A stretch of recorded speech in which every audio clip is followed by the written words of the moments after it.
Hello guys, gals, and non-binary pals, welcome back to my channel, and today I'm going to teach you guys how to make a hectanicle with only your Alchemist and Endwalker. Now, Alchemist is more than just crafting raiding pots, and there's a whole lot of potential that I think many are missing out on because they're unfamiliar with Alchemist and what they can actually fully do. This video will be, of course, divided into parts, so depending on your level and your wants, you can skip around and check what you like to focus on the most. So with that being said, let's get into it.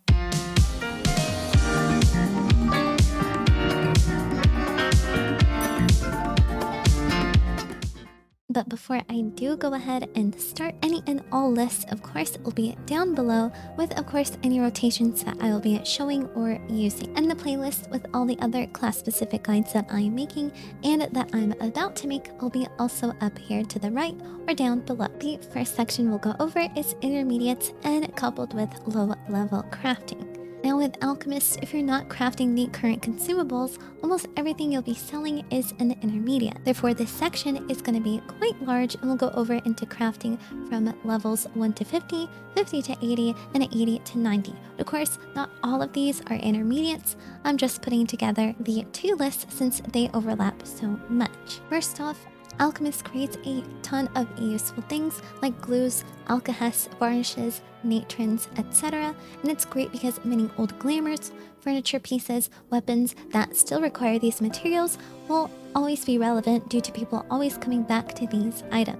Now, I have a whole list of each and every single one of the Alchemist intermediates, excluding Alkahest because we'll go over that separately in a separate list. But with any type of these videos, I do want to go over it and go in depth in each list to showcase what you should be looking out for, what is a good deal and what's not. Now, always look at the price tags of both the normal quality and the high quality. Now, normal quality squid ink is at $1 million, but you're not going to sell it at $1 million because the high quality is just at 10K. You also want to look at the price to craft.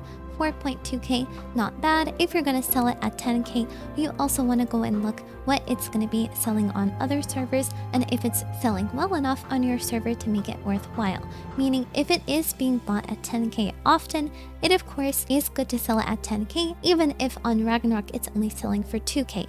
Now, in this case, the squid ink is being bought pretty often, not that often, so it would not be worthwhile and you would just go ahead and skip this entirely. Something a lot safer is a lot of the glues. Gale glue sells at 1.2, but you can sell it at normal quality for 4.1 or high quality at 5.1. But I usually avoid crafting high quality intermediates that are not current content because most people don't need high quality items to craft high quality items anymore, since we have one button to create a craft that'll be fully high quality without needing any extra other things. The void glue is also pretty good, 642, but at normal quality you can sell it for 3K. A lot of the inks are also worthwhile, 1.3K for deep blue enchanted ink, but you can sell it for 6,300 at normal quality. Now, of course, do check if it's selling well on your market board. It really depends on each data center and each server that you're on, but you're definitely bound to find something that is extremely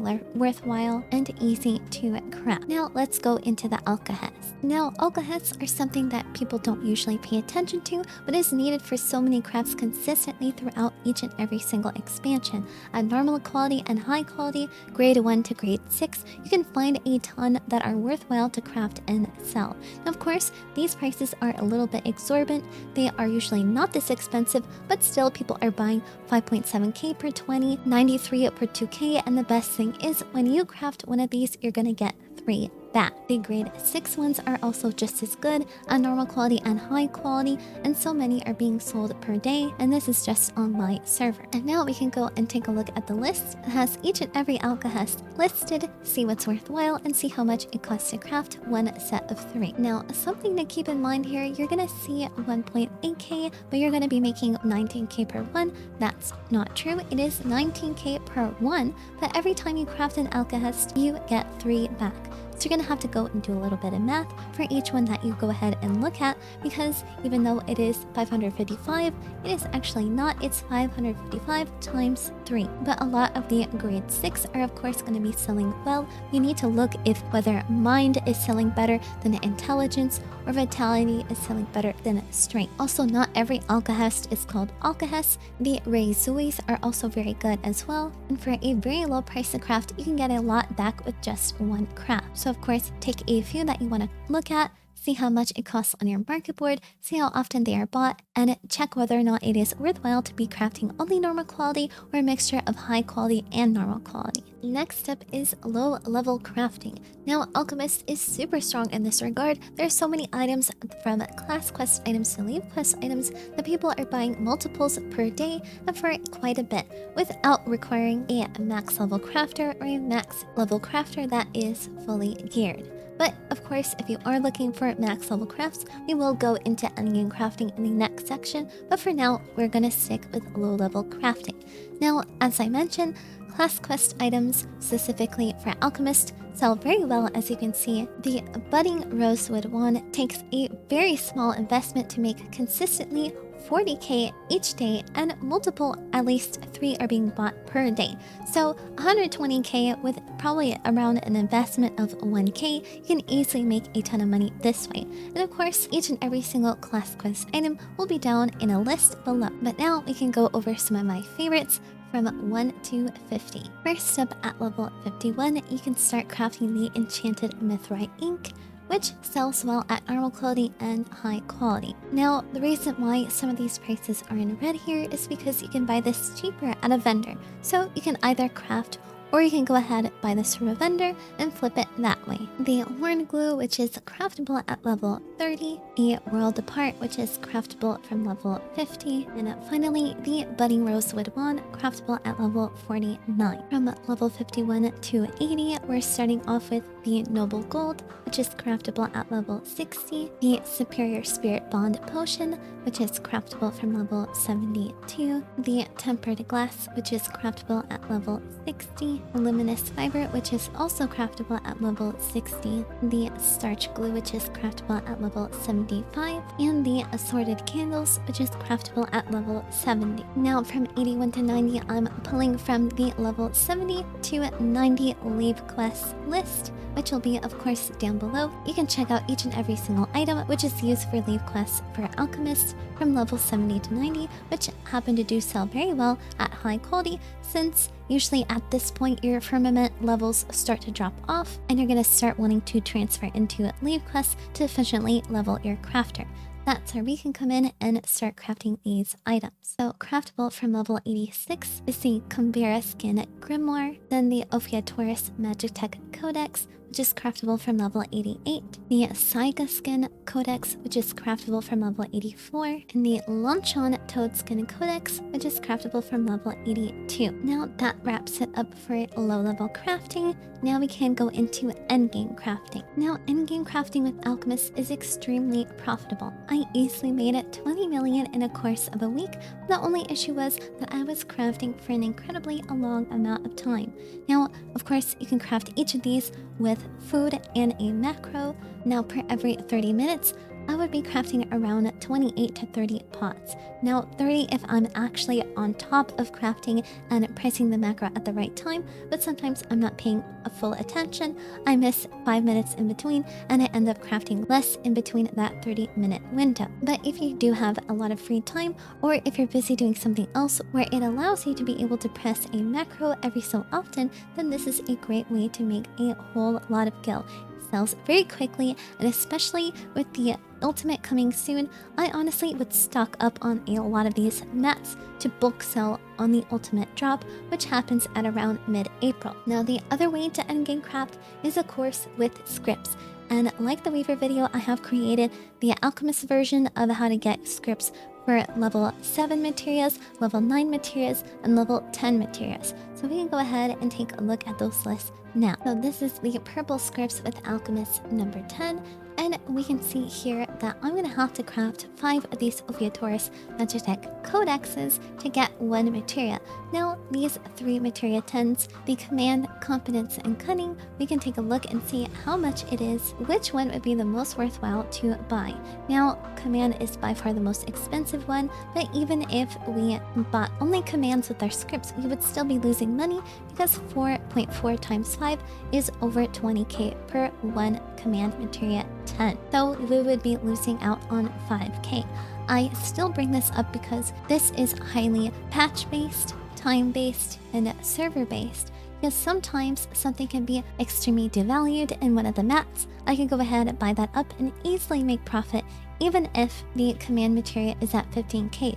Or the command materials could jump up in price with a patch or the drop of new crafter gear, so therefore this would be extremely profitable even if it stayed at 4.4k to craft per 1. Another thing that I do want to bring up is with Anite Whetstones, you're going to be paying 335 for the needed amount, so 335 times 20, the cost to craft is 1.6k, but you could go on Ragnarok and buy it for 250, so you could be saving a whole lot of money by paying attention to how much it actually costs to craft versus just buying the intermediate like that. That way you can take it into account whether or not it would actually be profitable for you to go ahead and craft for command materia 10s. Now, this is materia 10s. Again, I have the 7s and 9s listed down below, so go ahead and take a look at that. The next section we're going to go over is Glamour. Now, it's not as good as a weaver or a leather worker, but you can still counter a good market, which is the summoner and some scholar glamours. Now, of course, you're going to be mostly crafting their weapons, and by far summoner is the best. At least online server, scholar weapons do not sell as often as a summoner does, but of course it also depends on your server, and you really should just go ahead and take a look at the scholar weapons along with the summoner weapons. But for now, I'm going to focus on the summoner weapons because they are what sells best for me. So of course, first up is the Hades crafted weapons, then the Tsukiyomi's Moonlight Grimoire, the Suzaku Flamekist Grimoire, and the Byakko Inspirited Grimoire. Now, if these are too much of an investment for you to go into, because they do require at least 200 to 300k per one, the Grimoire of the Round is pretty good to go into with a very low investment, the Seeing Horde Grimoire, and the Word of the Demon. The next section is Niche Crafting. Now, this is mostly going to be furniture, but one minion that does sell quite well, and sometimes multiple times per day, is the Wanderer's Campfire. But mostly furniture is going to be super important because of the new Ishgardian housing that is right around the corner.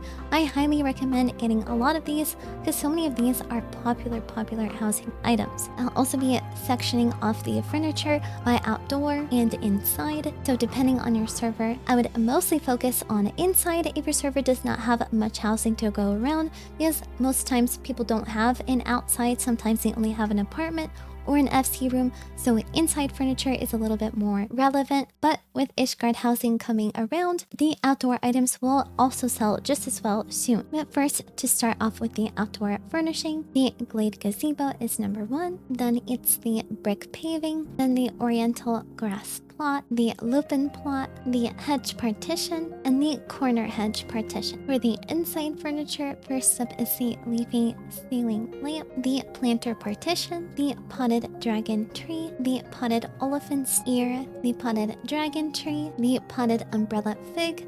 A lot of these potted plants sell very well because they're usually very popular to use in your home, so that's something you can keep in mind. The indoor pond, the rose trellis, the red brick counter, the old rose wall planter, and the wall planter.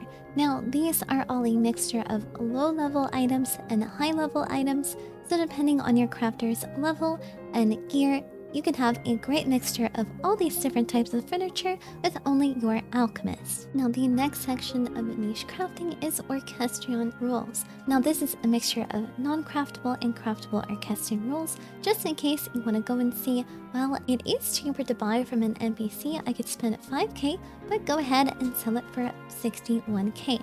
So this is a great way to flip if you do have some empty retainer space and you see that these Orchestrion rules actually do sell quite well on your server, but if you scroll down and get to the price to craft, you can start seeing the ones that are craftable. Now there are so many of them, and there are so many that are so popular and very much loved, so you can go ahead and take a look what's going to sell the best and what is going to sell the most. Now, I often look at OSTs that are usually popular. The song from Tsukiyomi is extremely popular. Most Endwalker Orchestrion rolls are very cheap to craft and sell for quite a bit. And even when something requires a bit more investment, such as the Answers Orchestrion roll, it costs 62k to craft, but you can go ahead and sell it for 152,000. Something like Engage, 49k to craft, you can go ahead and sell that for 188,000.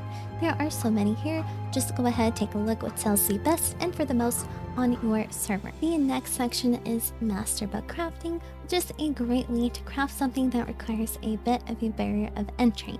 Now, there are a mixture of Alkahest and Orchestrion rolls that I have previously mentioned, but I'll go in depth and name a few more that I do recommend. But one of the first items from the Masterbook set is the Jellyfish Lamp, the Orchestrion roll To the Edge, the Flying Chair Mount, Luminous Fiber, the Minion, the Atrophied Atomos, Tinker's Calm at high quality, the Tinker's Calm at high quality, and finally the Rise of the White Raven Orchestrion roll. Now the last and final section of crafting with your Alchemist is no market board, and the way that we can make a whole lot of gil without the market board is of course with leave quests. Now this is my leave quest list, where each and every single one of these will net you 10k if you craft 3 of each high quality. Now the best thing for us is that when you craft with Alchemist, you're gonna get 3 of the same thing. You only have to craft once for 3 items.